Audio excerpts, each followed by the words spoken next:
Europe 1, 7h42. Les points de vue sur l'actualité, c'est maintenant sur Europe 1.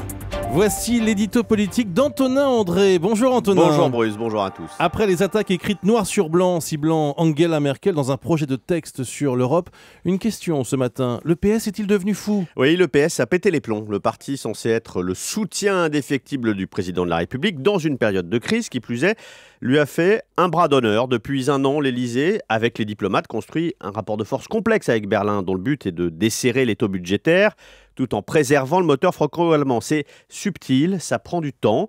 Et sur un coin de table, rue de Solferino, une poignée de députés et d'apparatchiks rédigent un brûlot estampillé du sceau du PS qui s'assoit sur un an de diplomatie d'État. Résultat, l'Élysée et Matignon sont furieux, le parti se fait recadrer.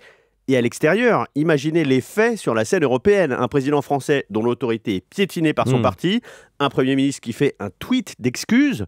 Espérons que le grotesque de la situation ne laissera pas de traces pérennes. Attendez, le rôle du PS, c'est quand même aussi d'aiguiller, de stimuler le gouvernement, de le challenger. Non, son rôle c'est de le soutenir, de l'accompagner, de défendre les choix du président, pas de relancer sans arrêt l'idée de soumettre le droit de vote des étrangers aux élections locales, alors que c'est un échec assuré, ni de militer tous les 4 matins pour le non-cumul intégral dès 2014, alors que c'est politiquement suicidaire et juridiquement incertain. Qui est responsable de cette situation ? Est-ce que c'est Harlem Désir, le patron du PS, le Premier ministre, le président ? Le principal responsable, oui, c'est François Hollande. C'est lui le patron. C'est lui qui a choisi Harlem Désir comme premier secrétaire parce qu'il était le postulant le moins susceptible de lui faire de l'ombre, le moins visible, le moins audible. Résultat, le parti n'est pas tenu. Mais surtout, François Hollande paye le choix de ne plus vouloir faire de politique. En 1981, François Mitterrand, tous les mardis, petit déjeuner avec le premier secrétaire du PS, Lionel Jospin, et le premier ministre Pierre Mauroy. Le parti était associé, engagé dans les choix et les arbitrages du pouvoir.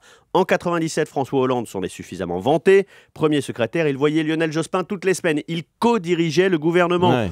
Aujourd'hui, à l'Élysée, François Hollande, président de tous les Français, ne veut plus faire de politique partisane.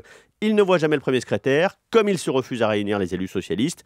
Il se retrouve en porte-à-faux avec son parti, avec sa majorité. Cela renforce le sentiment qu'il souffre d'un défaut d'autorité, ça brouille sa ligne politique et surtout, il s'isole en se privant de relais d'opinion essentiels dans un contexte de crise. Le principal responsable de la polémique entre la France et l'Allemagne, c'est François Hollande, selon Antonin André. Merci beaucoup Antonin.